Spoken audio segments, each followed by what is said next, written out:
please see the link in this episode's description for a trailer for an element of pugilism. And there is a Z-Fest like contest going on. So do with that as you will. I'm a libertarian.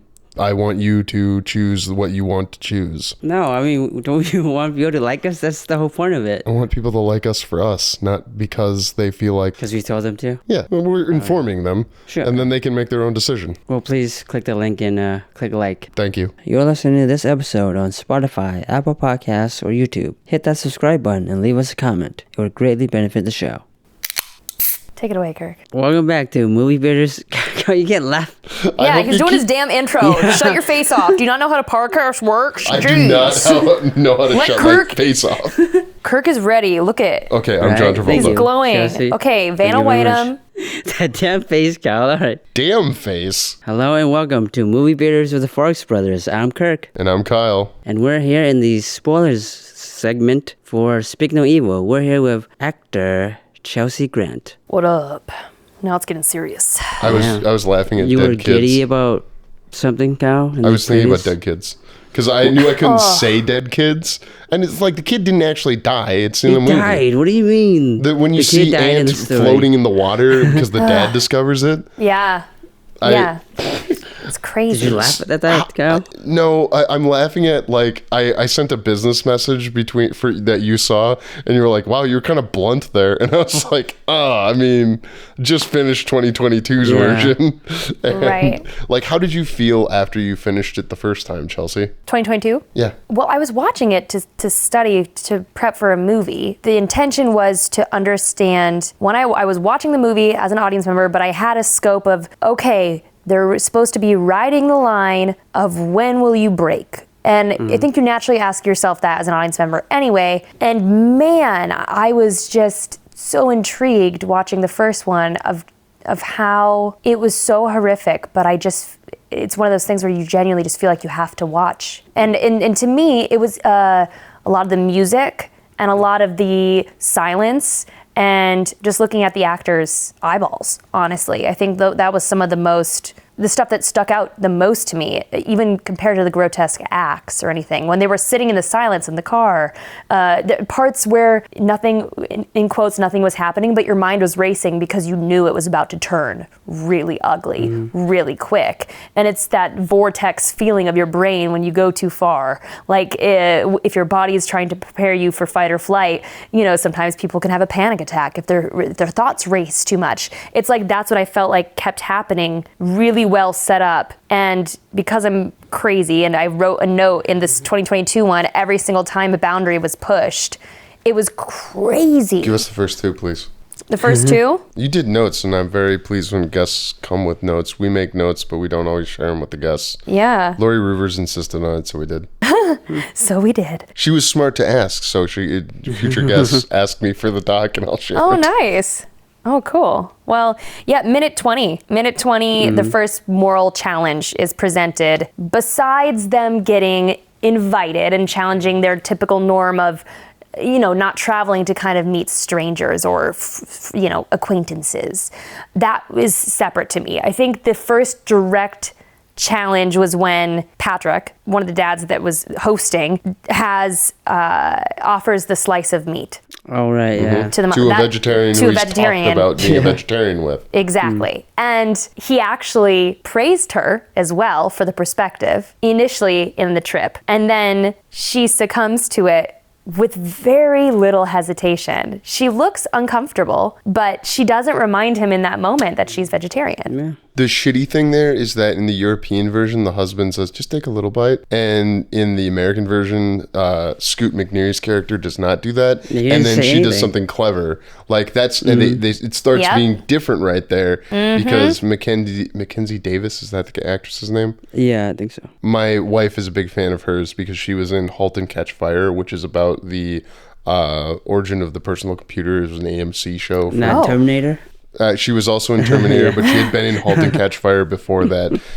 You dilettante. Well. Sorry, name calling is below me. But you did it anyways. I know. I'm sorry. Yeah. You're a terrible brother. Oh, yeah. Give him one of your sassy smirks. The motivation for the couple going is different in both.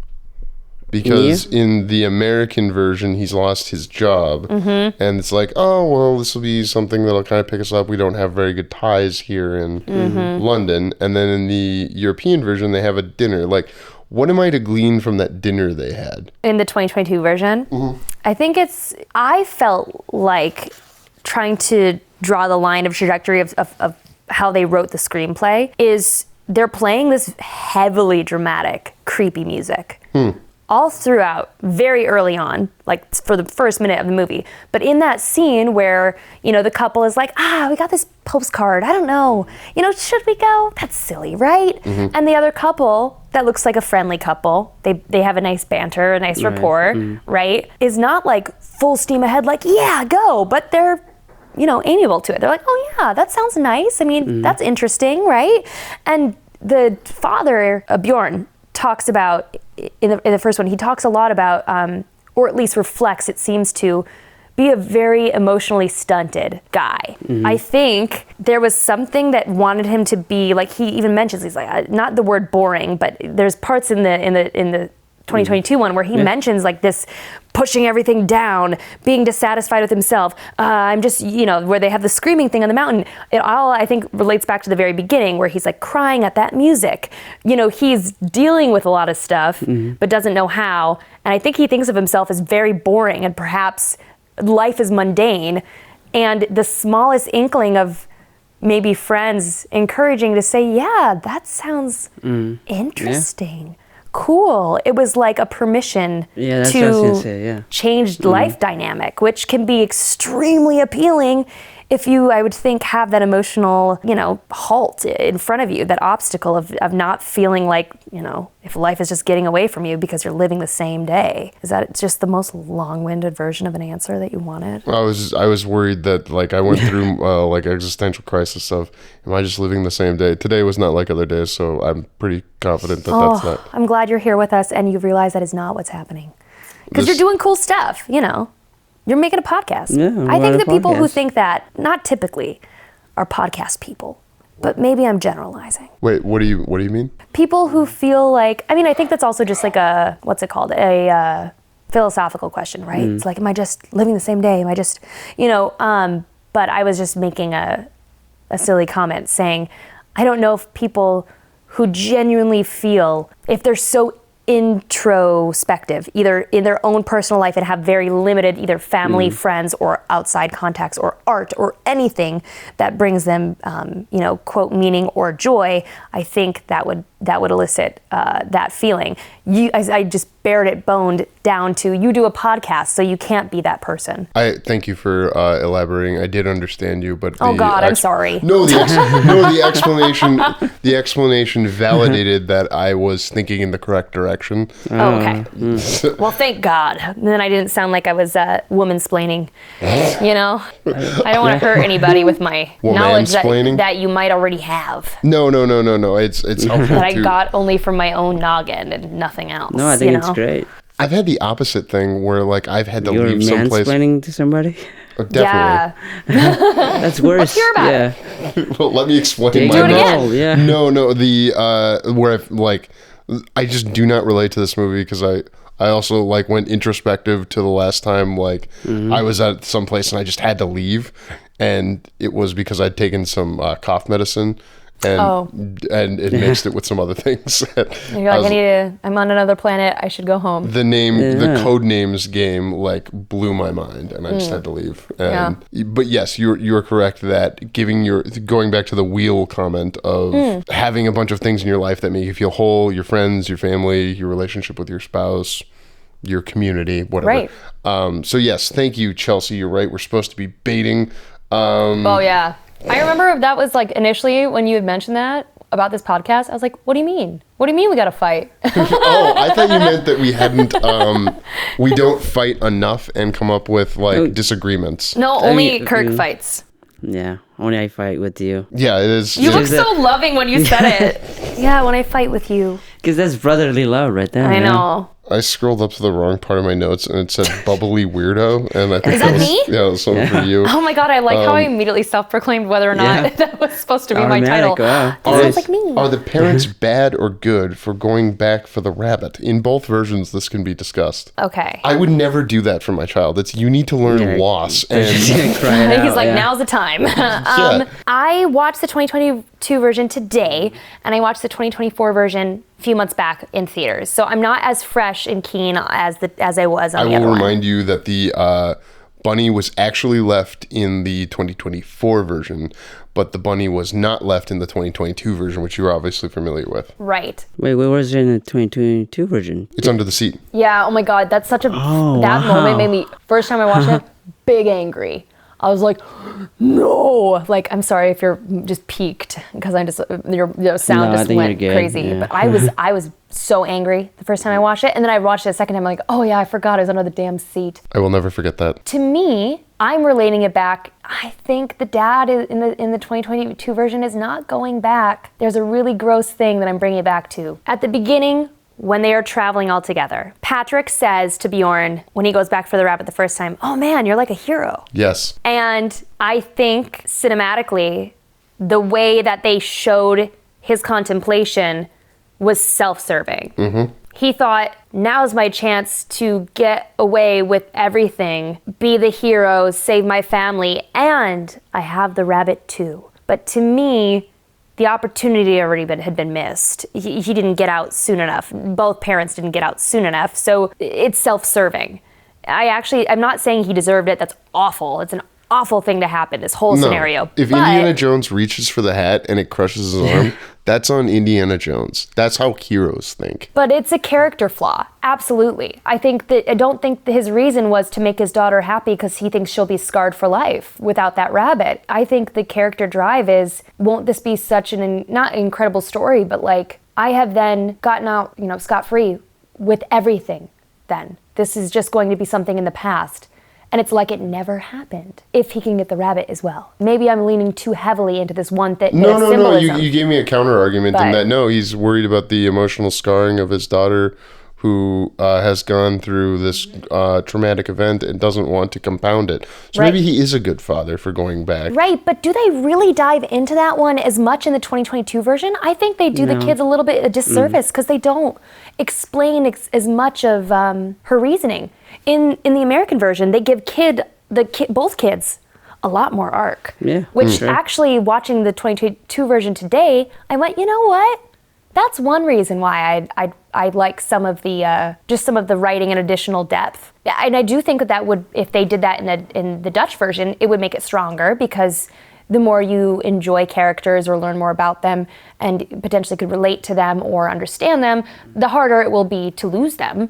You're going to make me take the counter. Okay. The reason it's better to kill the kid and then have the girl be trafficked more or less so they can murder more people is that's probably more realistic to the horrors of our world, which is what art and no, you're supposed to disagree with me. But I'm trying to disagree with you because I agreed with it? everything you said, so I had to think of sorry, Kirk, go ahead. Yeah, but just because it's realistic, I don't think that makes it good. Right. Yeah. I think there's like such a horrific element to the motive not being understood. But that's why I think the American version, I tried to even Google search, why the heck was it remade, right? And there's no complete real answer, right? Except for money is really smart. But then also, if you look at the remade version, what's changed is they give more of a power and character hero arc to the children. They give more, there's a money and motive factor that will ease some minds, I think, that would not either be able to watch the 2022 version or... I think that's a weak-minded thing to do. I'm sorry, I am such a... you should be able to say and do whatever you want as long as you're not hurting people in the process of, I don't think they hurt that. I think the kid, is like, hey, we're going to put a body double and face down in the thing. You're not going to be here that day in the 2022 version.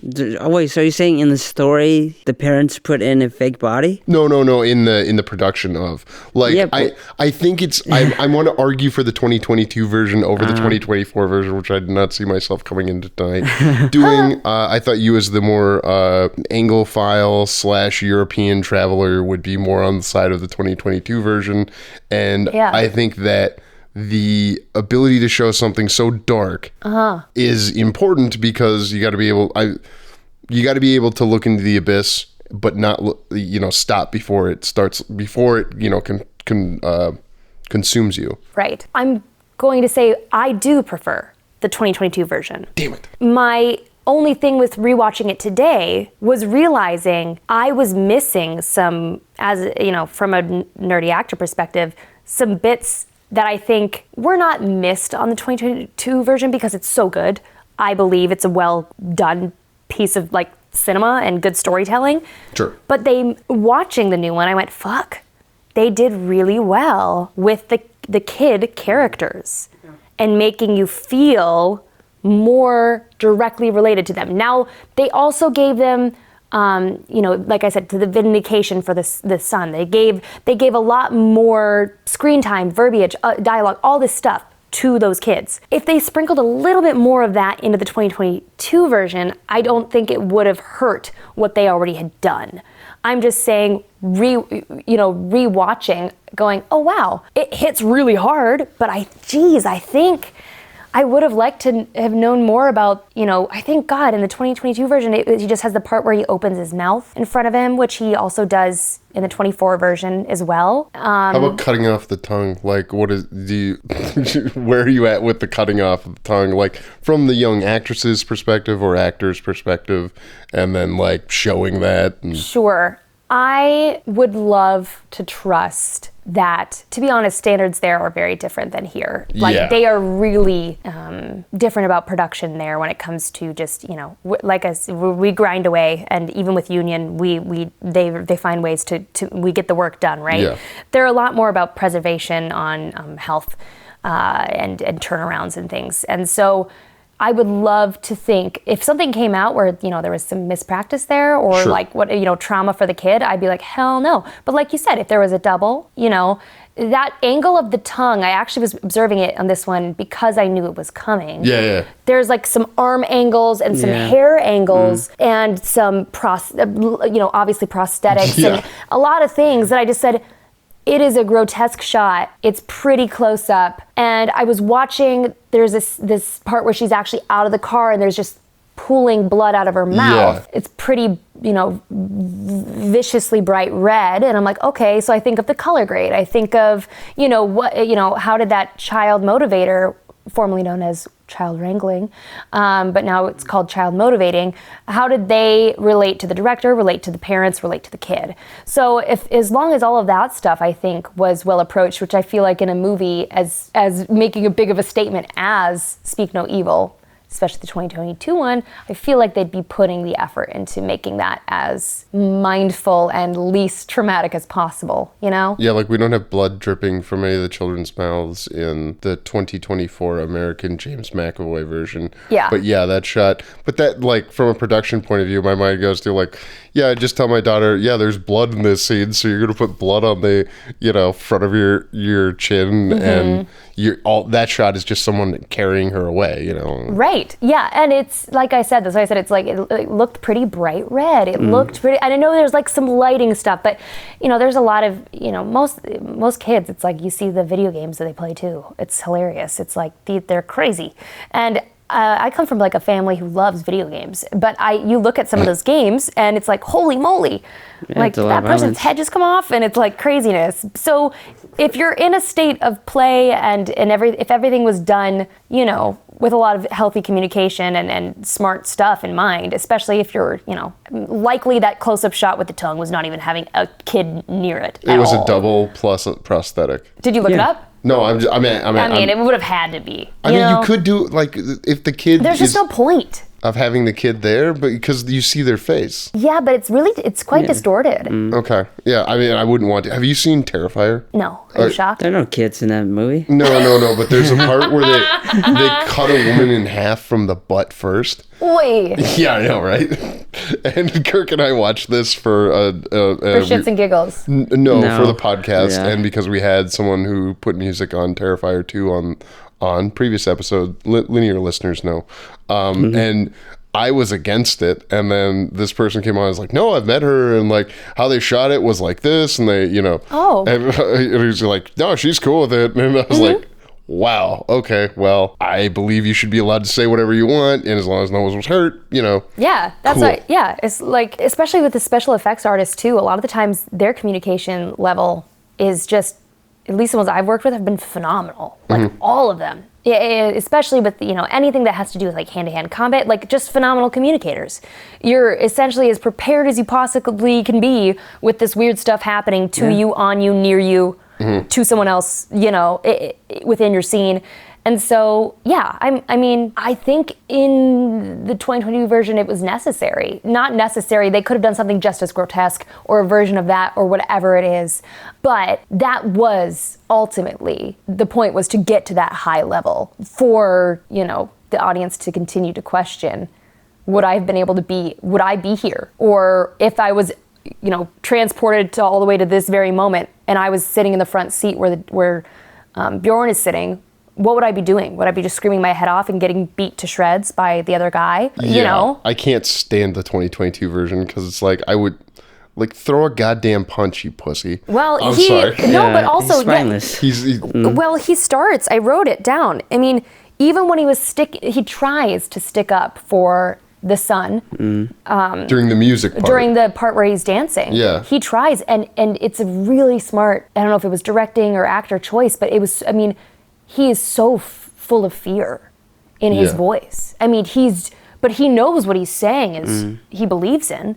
Like the woman had a more fervent drive and also had more intuition earlier in the script, and he brushed it off. But even when he attempts to stand up, and she does as well, she usually will wait for him to start it, but she will chime in a lot stronger. I mean, it was nuts. What I thought was interesting on that one was, why not after that point did they not leave? But then I thought, is it serving the fact that the son, they felt bad that the son was there in that situation? In both which cases. I would think, yes.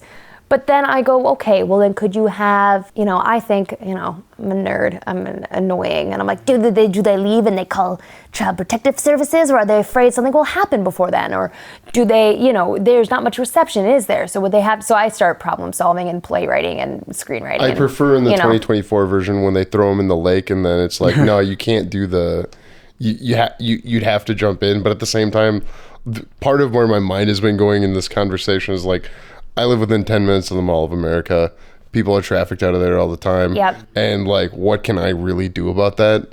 It's something that I think about regularly, which is not a healthy thing to think about because like, I'd almost be better to be ignorant of it than to, I don't believe that actually what I just said.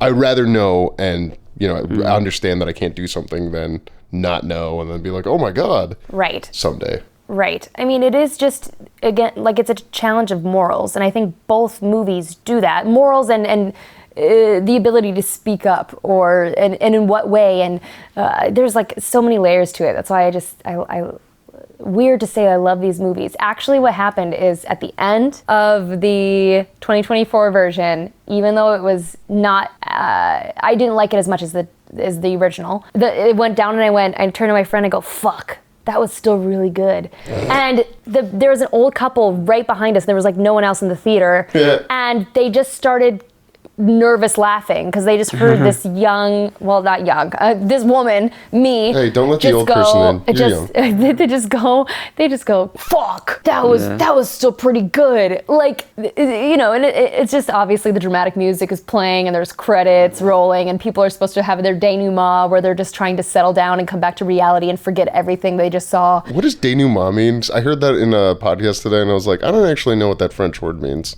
So it's like the build of a story. So there's like the exposition, there's the build, I can't recall what it is, then there's the climax of the story, and then the denouement is the falling off, the tying of loose, the falling action, the tying up of loose ends, whatever happens post-climax. Sure, okay, so you're talking about the emotional falling action of just having come out of the experience of seeing the narrative. Okay. And I ruined it for the people behind us, because I was like, fuck, that was great. I go to the theater to see the movie with other people Right. I would never visit people that I would, visit people that I met on vacation, but I'd gladly go into movies and sit around a bunch of, seemingly murderers and thieves, I hope. Yeah, who knows, right? Yes. Who knows who you're watching a movie with? Dun, dun, dun. That's a movie in itself. Can you imagine? Scream 2, the beginning. Oh, I guess, huh? Have you seen Scream 2? I've seen the first one. Okay. The second one starts in a movie theater. Oh, no. You also gave me like PTSD to having to, and My apologies. No, I don't think this was a negative interaction and handled, I hope, correctly by me as producer, where it was like, okay, actress, so you're going to be sitting on this toilet on a set we built, and then we're going to have underwear around. Yeah, because she's had a miscarriage, and we're not showing it. And, like, you're going to be covered. And we had a, one of the first things was, okay, we have this intimacy coordinator. Yep. It was Vanessa. Okay. Yeah. Yeah, and, cool. Like, when we first got on the first call to read through the script, it was like, okay, so everyone's read this. We've talked through it. Everyone's comfortable. Okay.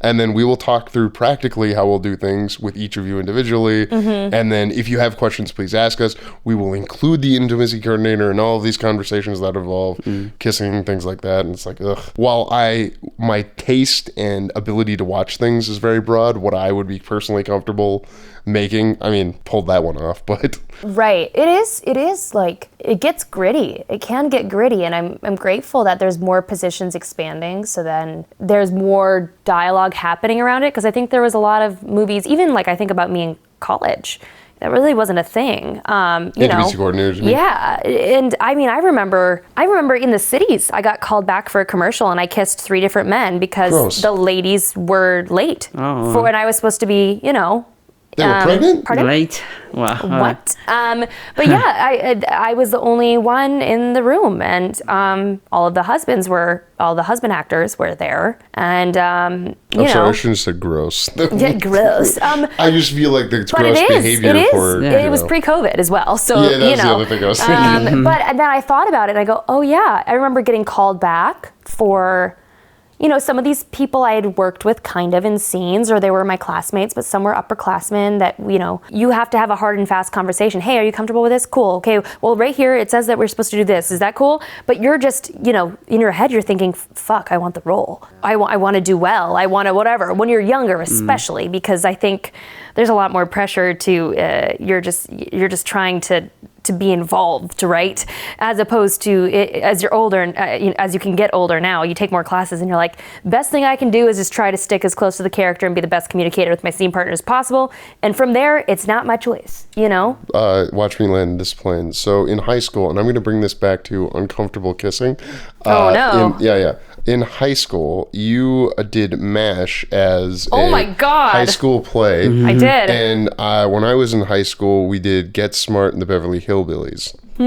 As Mr. Drysdale in the Beverly Hillbillies, I got kissed on the cheek on stage by a girl that, You didn't find her attractive? Oh, no. I didn't want to comment on her aesthetic quality as I thought it would be ungentlemanly. She's very fetching and has gone on to have a lovely career, I believe. Afterwards, one of the shows, I see my pastor and his wife who are there with my parents, and he's like, yeah, kissed on stage. This is my pastor talking to me. Oh, my Lanta. Yeah, that's crazy. During a moment of...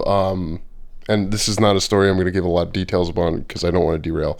But during a moment of the whole podcast. a downbeat in my life, my father told me a story about something the pastor had said. Around these types of things to him in a men's Bible study. Oh wow! To make me laugh, and thinking of it now, it makes me laugh. But again, I don't feel it would be appropriate to share in a public setting. Uncomfortably laugh, or just no. I had been puking, so it helped. Oh God. Oh. Okay. Perfect. I thought I had an ulcer. I didn't have an ulcer. It was good. Oh, I'm actually very happy for you. Thank you. Ulcers suck. I'm happy you don't have one. Have you had an ulcer? No, but I've had friends that it's awful. God, it's just like, and then they're fine, and all of a sudden they're like, I'm not fine. Comes back. Yeah, no thanks. I want to have the debate on if this is about toxic masculinity, because I'm going to go with it's not, but I know you're going to make arguments that it is. Oh, you're saying it's not? Sweet. Okay. Really? Wow, Kirk, okay. You make the argument for why it is. You make the argument for why it's not, please.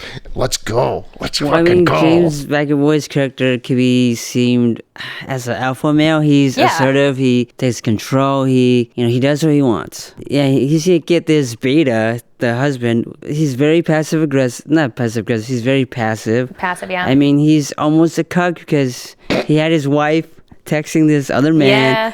Literally sexting, yeah. Oh yeah, gosh, that was in that one too. Is sexting cheating to you? Yes. Yeah, it's almost like emotional cheating, yeah. Got it. I mean, they're like an inch away from meeting up somewhere in a hotel and doing it, yeah. That's not clear in the 2024 version. Yeah, I mean, they were close. I think if she wasn't caught, I think she would have done it. Don't you think? I don't know. Continue with your argument, your bait. Yeah, but I mean, James McAvoy comes in. He's this big macho man. He's gonna tell I can't forget his name, but he's gonna tell the Mr.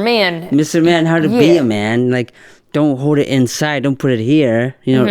Take it out and be more assertive. Be more of a man. Ben. In that way, yeah. It's Bjorn and Ben. And then Patty is the... Yeah, Patty. Yeah. Is he Patty in the 2022, or was it Patrick? You said that earlier, and I was like... I wrote down, like, when you, like, slightly move your mouse and it has the names and stuff pop up, it said Patrick, but I didn't hear if it was, like, a nickname of, like, Patty or something, or I wasn't paying attention. It's Paddy in the 2024, but... oh, okay. Whatever. But it said Patrick, but I don't recall the actual, like, what character is called. Because, like a Russian novel... People will have names, but then they're called by several nicknames and other things. Yep. Is this a fair reference? Yeah, when Chekhov? Oh, I was thinking of Dostoevsky, but don't we sound pretty English, or not English, or Russian litty? We just sound annoying. Pretentious? Thank you. Yeah. So you want to bait him on toxic masculinity, how it's not about toxic masculinity. Because are you referencing more so, the 2024 version I think leans more into trying to play that, but... I think both of them are just a human challenge of that. But that doesn't mean that I don't think the 2024 version placates to that more in the writing, because the 2022 version, not once did Patrick say to Bjorn, any of that man building up type of stuff or being more assertive. His character plays kind of a game where he'll come off kind and complimentary and fake apologetic to the group at the very beginning. Then he'll be kind of outwardly confident and what you'd think of as an alpha male. But then when they come to telling him and the family, like, we're actually just not fucking comfortable. And he's like, oh, I'm shocked. Do you think an alpha male would say, oh, I'm shocked to that? So to me, I do understand why 2024 version plays to that. But overall, I don't think both of them are or should be about it, because I think it will narrow the perspective if you relate it to one particular gender. Even if it is in there, I'm just thinking that you miss the opportunity for the umbrella of just looking at the whole fucking picture, which is testing your own boundary, comfort, gut, intuition, all those things. Yep, I mean, even in the 2022 version, Patrick lifts up Bjorn, calling him a hero. That's so heroic of you. He's giving him compliments. He's trying to build up his confidence. He is trying to... Are you saying women can't be heroes, Kirk? I think they're called sheroes, actually. Sheroes, he's heroines. saying that, yeah. Yeah, but I don't think that's inherently... I don't think in that moment he's inherently, saying it as the masculine thing.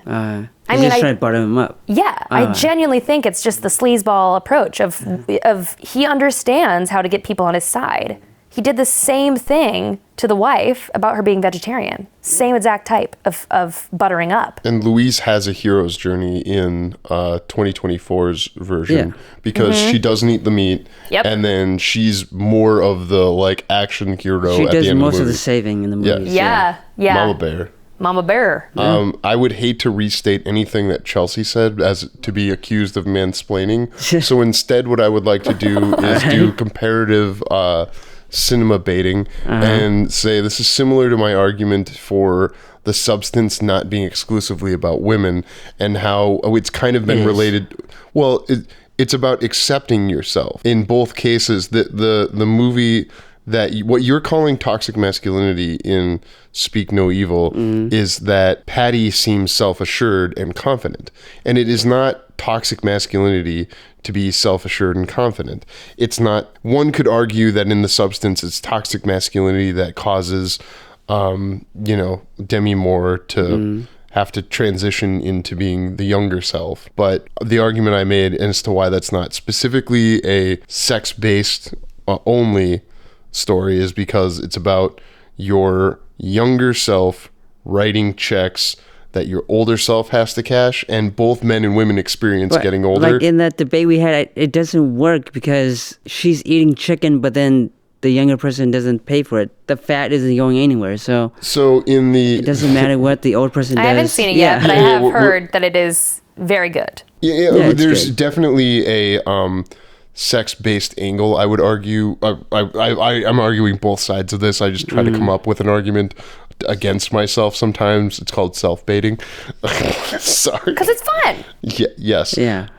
So what I'm trying to argue to my brother is that both men and women struggle with aging. Both men and women would struggle with accepting oneself and being confident. And to call it toxic masculinity to be like self-confident, I don't think it's healthy for masculinity or self-confidence of either sex or all sexes, however people want that. No, I'm not saying it's toxic masculinity to be self-confident. I'm not saying that at all. I'm saying Patty is trying to insert himself so that Ben is more confident. He is trying to lift up Ben, and he's trying to mold him into a better man. Stand up for yourself. Don't take that with your wife. He's basically saying, like, you shouldn't be a cuck. Don't, hold that in, and you shouldn't let that go. I mean, I think he has in this particular plot, he has a subtextual motive, which is to bro out, because if I can get him to get on my side, he'll be less likely to question me when I push his boundaries. But I would call him more of a master manipulator than being toxically masculine, because how is it toxically masculine to bring up like your wife's miscarriage? Although I don't believe, we could debate, do we think that Kiara actually had a miscarriage and that this led to the 24 version? Yeah, they don't mention any miscarriage in the 2022 version, but in the 2024 version, when they're trying to get them to stay after they've left in the night, because the daughter was found in the bed, marital bed of the other couple. Right. It was like, where were you? Why couldn't your daughter get to you? Yep. Kirk, I don't want to derail, but I have another crazy thing before we end. Something crazy. He's got his underwear off in the 2022 version, and in the 2024 version he has it on. Like, I was still like appalled when I saw it. Yeah. But it's somewhat way different to me that his underwear is off in the 2022 version. Yeah. Well, and you think about it then too, it's like, you're like, is it a European thing? Are they just more comfortable in general? Is this just more of like an out there family? Are kids allowed at nude beaches is what I was... Well, it's like, it's all of that, but I mean, no matter what, it's appalling. It's like, there's a huge, shocking, like at that point, that's why I'm like, okay, come on, mom and dad. There's no fucking way. You would think. I mean, I can always say. But then the bunny. But in 2022 version, no money. No bunny? No, there's a bunny. No money. Bunny, not bunny. I thought you said money. And I was like, what? Which version are we talking about? Money. The bunny money. But yeah, the bunny. They have to go. But I think timeline-wise, that's when they try to leave early in the morning. It is. Yeah, they do. But they come back and they stay. Because of the bunny. And but then they stay even longer. Yeah, and I don't... What the hell? Why? They make that weird comment about, I'm sorry our house isn't big enough in the 2022, and they don't really hit that as much in the 2024. It's more, it's the miscarriage thing that they bring up around that time. And I wanted to ask, what other points on your notes did you have after the 20-minute mark? We've danced around, obviously. Yeah. It's so interesting. 20-minute is when challenges her morals for food that we mentioned. 25-minute when she's trying to slide slide down the slide, the kid is, and the boy is in the way. It's this more like the most subtle thing, but like the dad kind of grabs his kid out of the way, like doesn't ask him, just physically kind of chugs him to the side. And they both are like, oh no, it's fine, it's okay, she doesn't have to slide. But it's not a very big deal. 25 minutes in, and then they have the dinner right afterwards without the kids at minute 26. The minute 29, they challenge again with the food versus the meat there. Then they're overtly sexual at the dinner, minute 30. It's like if you go through and actually timestamp the whole thing, it is so well paced because it is all these small enough things to be big enough things. You know, I don't know how that, you know, it's just like... I debated my wife if she actually blew him in the 2024 version. Oh, I don't think they did. I'm they gonna say went she very did. far in that. He had already unzipped, and when she went down there, I think they definitely did enjoy their mouth stuff. evening. Yes. Gosh, and there was just some other weird stuff that you would have to remind me in the 2024 version, guys, if it is the case as well. With he's watching them have sex for a second in the 2022 version. Yes. That the guy catches. That doesn't happen in the 2024. It doesn't. Nor does the bathroom stuff. The bathroom stuff where she's showering there's and he comes physical in. comfort. So I'm like wondering, does this family just have the thing where they're thinking they're just a little kooky? Like they're just very physically comfortable with just being naked when they sleep and and it's just very much more open, which is just wild to us, but I don't know. And so I'm like wondering, are they afraid to say some things because they're afraid of challenging how they just are as a little family unit? I don't know. Have you seen the it was Fred Armisen sketch from SNL where we're just the Mushnicks, and it's a family where they all kiss each other. So the daughter or son would bring whoever the guest that week was home, and then, oh, hi dad, hi mom, and like everyone would, it's basically like what happened in that audition for you, but this is consenting people on SNL. Yeah, right. We're just the Mushnicks, we love each other. It's just it's so weird because you think about like if you went to any, sleepovers in middle school, if you hung out with friends at their house for dinner. Kids don't sleep over anymore. Not anymore. Yeah. No. If you think about when you were a kid, or, I went to my friend's house to watch a movie, or I went to dinner at my friend's house, it's like, they do stuff different here. And it's like you don't really realize that until you spend a decent amount of time with another family or kind of immersed in it. And that's what's really interesting is like they're obviously taking these small little differences, and it's like, should we take that as a gut feeling of like, I don't want to be here anymore, this is weird, I feel off, or this is just how they live. Am I judging them for living this way? Is it unkind for me to think they're having ill intent when they're just living? And I think that's what they're doing a lot in the beginning of the 2022 version, where it's just like, this is just a very free-spirited couple in a way that, treat their kid not well at all. I don't know. I have a very derailing conversation that I have to... Kirk, we're not going to say who I'm talking about because you're going to recognize who I'm talking about when I start telling Chelsey this story.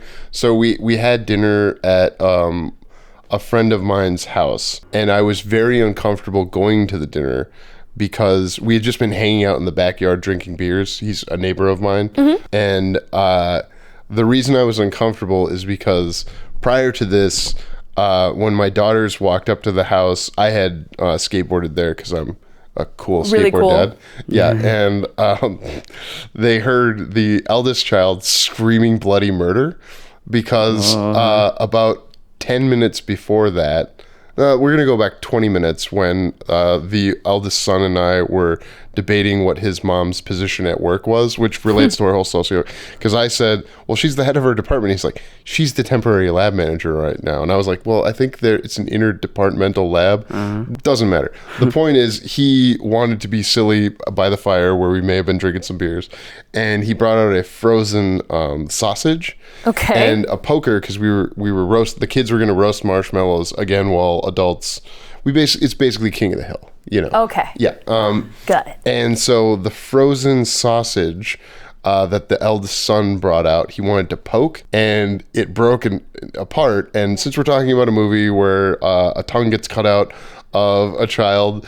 I watched this young boy not realize you can't stab through it and it slide out of his hand, put it into his hand, and I thought, yeah, you really, like, we should have stopped him before that. Like, his dad had said, I don't do that. That's, because he was clearly sneaking it, and he was like giggling about it and just being really cocky. That's hilarious. And so but also, geez. Oh yeah, because I described it to my wife the next day. It's like I watched the poker go in, and later when he was talking to his wife who drove him to get his tetanus shot at the emergency room. I was like, I think it went about a centimeter in. And so I watched him pull it out of his hand and like the skin kind of go up with it. And you're like wincing right now, but you watched a kid's tongue get cut out in a movie. I know, but it's fake. That's a movie, yeah. It's fake. And I love SFX people, so, Yeah, and I watch a lot of horror movies, and I was pretty calm throughout this whole situation. Yeah. As was the dad. But it was like that's a good parent vibe, though, to be as calm as possible when things are going down like that. That's the MO. So like watching him go from I'm gonna do this, I'm pulling this out of my hand, and then like the realization wipe over his face. Like first it was like, wow, he's taking this pretty well. It's like, no, he's like 7 or 8, like Yeah. 3 seconds later, it sets in. And then it was the amount of blood that he was trying to cup in his hand. Why is he just collecting it? No. Poor thing. Is he gonna go like this? No. Well, I did didn't I send you a picture of the blood on the? Oh my god. Yeah, see, I only like this shit in movies. Well, sure, but my contribution was to go, raise your hand up so that, because his dad was like, okay, we're going to go inside and see if we can stop the bleeding. And then it was, no, we're taking him to the emergency room to get a tetanus shot because that's what you had to do. And well, good contribution. I wasn't uncomfortable because it was like, well, isn't your wife going to be kind of pissed off that we're just having dinner?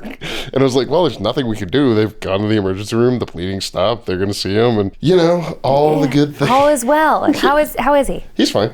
Okay. And good. he got ice cream, so. Oh, heck yeah. That's the best when kids, get hurt and get ice cream. Get hurt, they're like, what do I get? So, yeah, I feel like watching all of these very violent movies kept me kind of like, wow. I just went through it all in my head again right now. And describing it to you, I saw in your face like, oh, it is normal that I think big thoughts about that because it's a traumatic thing to see. Yeah. More traumatic for the child, obviously. Right. But then to observe it like with him, and I look forward to weeks from now, months from now. So, buddy, I watched the whole thing. Yeah. What is your recollection? I guess I don't want to re-traumatize him. But give him some time. Yeah. Give him, if he brings it up, maybe. Sure. Then engage in conversation. I wanted to check about the interdepartmental lab thing, which I have not done at this point. So if this linear listener would write into the show, that would be helpful. You need to end that debate. Yes, with the child that I was having. I understand. Thank you. Sometimes those are the hardest ones. What's the hardest debate you've had with a child? Oh, it's just the stuff that, it's just the no. It's just the fact that I'm like, are you happy? No. Are you mad? No. Are you not happy? No. It's like, I can't win. It's just... This is the 2-year-old nephew? Yes.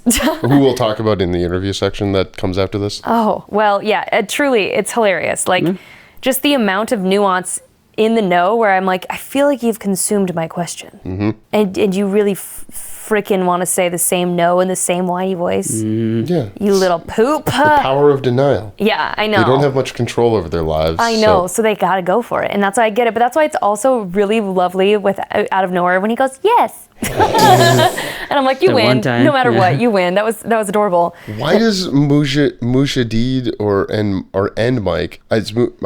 So like there's the babysitter. Why are 2 other people involved with this couple committing these murders? Money. Yeah. No, well, but in the European version, then why? Money. I don't know about maybe they get a kick out of kidnapping children. I don't know. Because like the guy in the restaurant still would know what's going on, and then is it Mujadid? I should read that down. In the 2022? In the 2022. Because I don't think the chef necessarily would know in that one. I don't think he would. Oh, so we're going to say he doesn't. Because they don't ever bring the kids.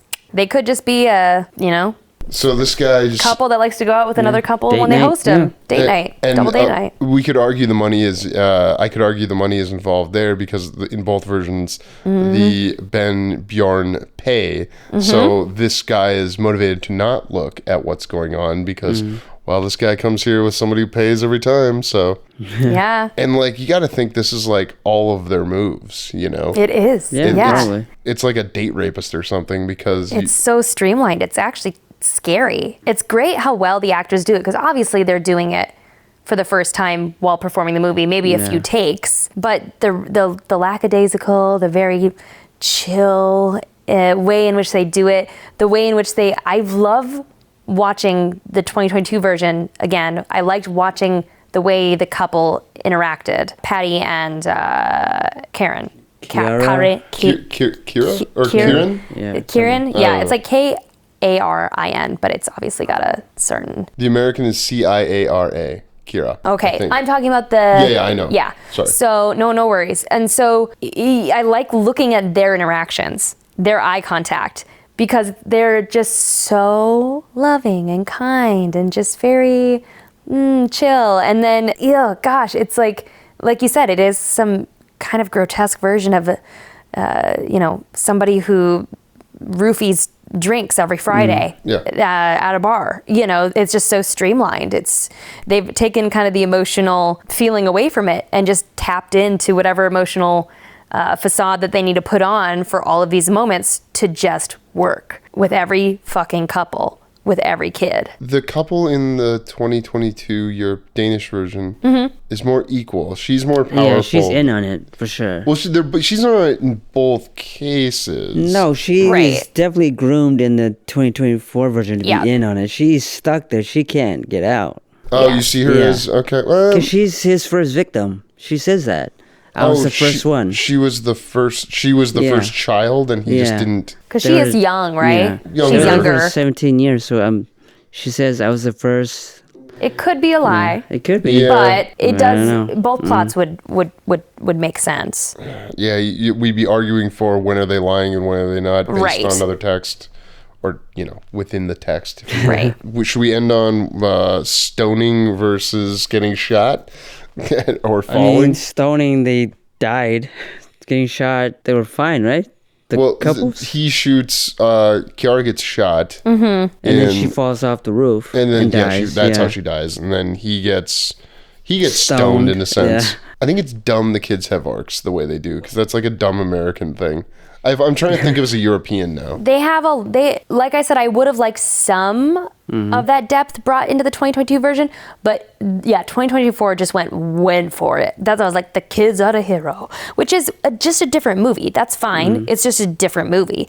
I prefer the original. Bleaker. But yeah, of course. Gosh, I'm so bleak. But also, the moment that they are walking out naked and there's a moment of just them succumbing to whatever is about to happen, which they know is not good, then she just gets clocked. Yes. First. And it's just such there's something obviously very, the wrong word, but classic. There's something very historical about that. Biblical. Biblical, historical, like whole societies, like all of that stuff.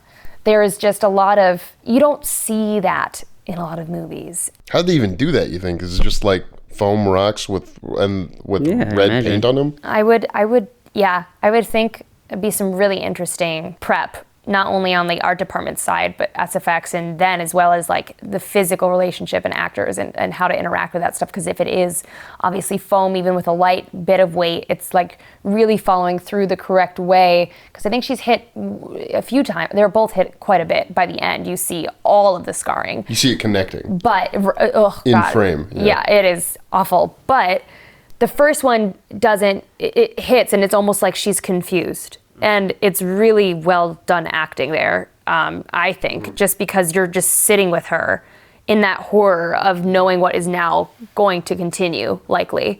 And the second one is what really like brings her out of frame. But yeah, I don't know. That'd be really interesting to know how they approached choreographing, not only for the actors, but like, cinematically and who's off on the camera throwing the foam rocks. Like, that's just weird stuff that we want to know, right? Yeah, it's just like it's so intriguing because it is it's just such a moment.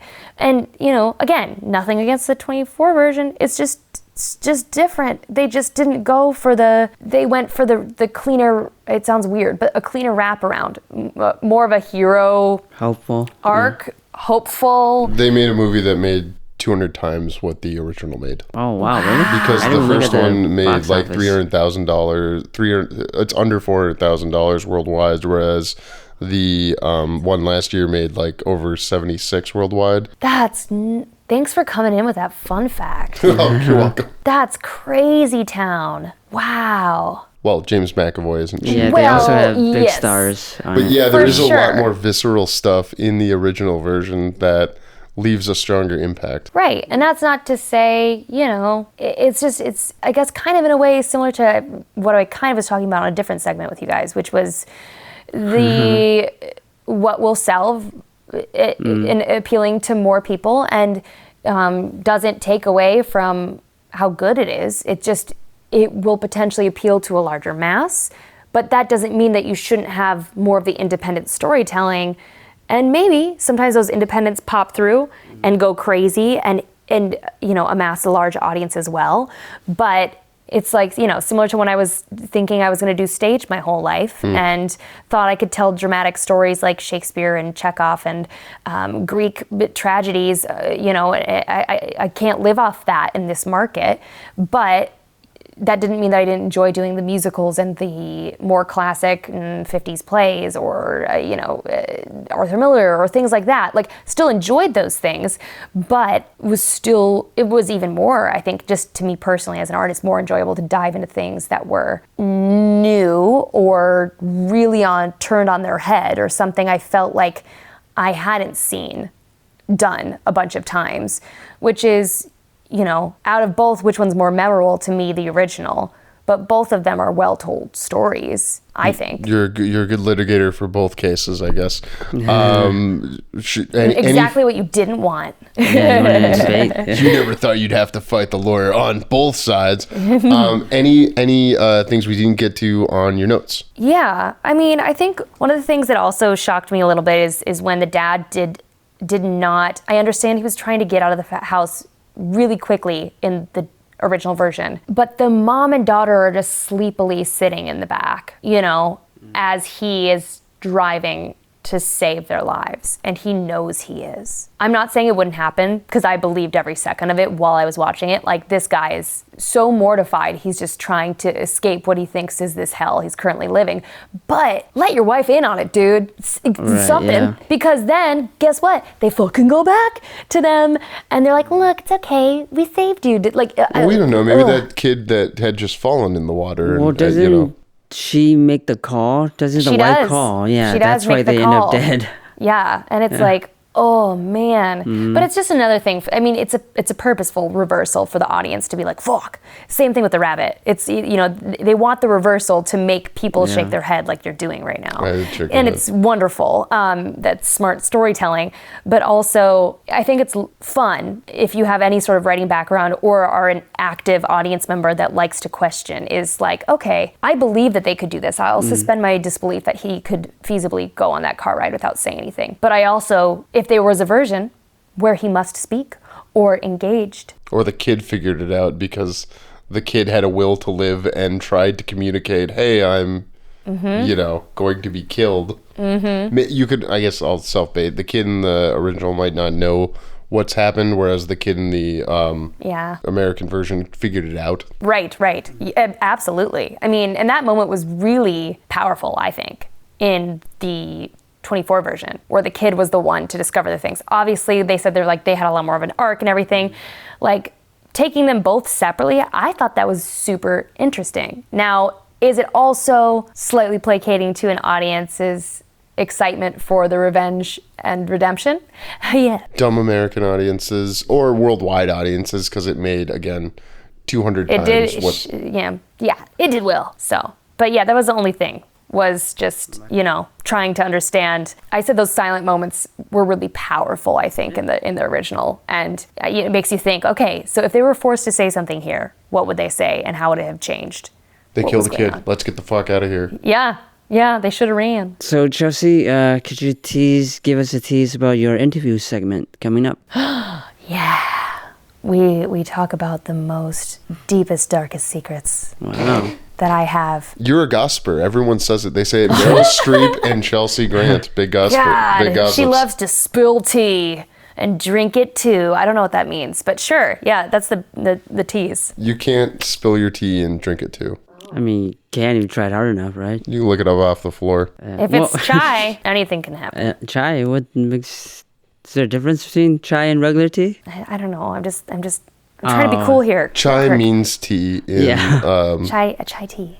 No, that would be like saying this is a line from the Across the Spider-Verse movie, which you will watch in a couple years with your nephews. Got it. Yeah. Chai tea, that's like saying tea. Is the line from the movie. It's something like that. Fancy. Yeah. What a great segue. Yeah.